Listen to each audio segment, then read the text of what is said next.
also have around 24 active volcanoes. These are compounded by the increasing frequencies of hazard brought about by climate change, which makes the Philippines at risk and making our landscape even more complex, our people even more vulnerable.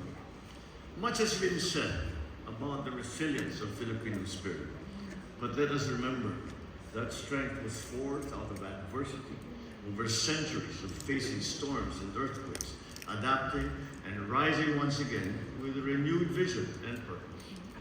Just recently, the southwest monsoon, or Habagat, enhanced by Typhoon Gaimi, locally known as Karina, inflicted more than $82 million in agricultural damage. That figure only scratches the surface. The true measure of our losses lies in the human cost, the homes that have been destroyed and have to be rebuilt, the livelihoods that have been lost that may never come back, and the lives irrevocably changed. Resilience and sustainability must underpin the national agenda of our economy.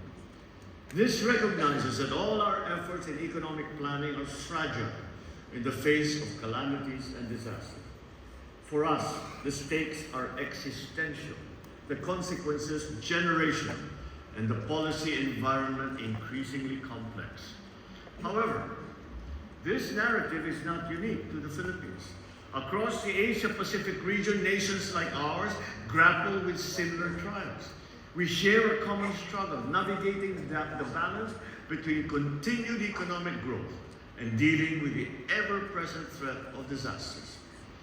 The Asia-Pacific region also stands as a testament to the unwavering spirit of its people. From the tsunami in the Indian Ocean to Typhoon Haiyan in the Pacific Ocean, from the earthquakes in Nepal to floods in South Asia, our nations have conquered monumental challenges.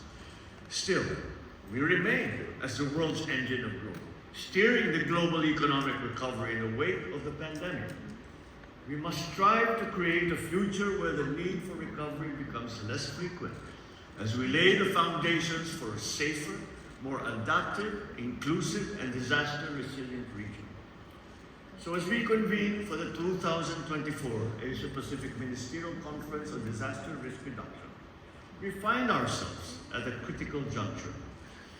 With the theme Surge to 2030, Enhancing Ambition in Asia-Pacific to Accelerate Disaster Risk Reduction, we are now called to lead the global effort to reduce disaster and climate risks, protect our people, and build sustainable economies.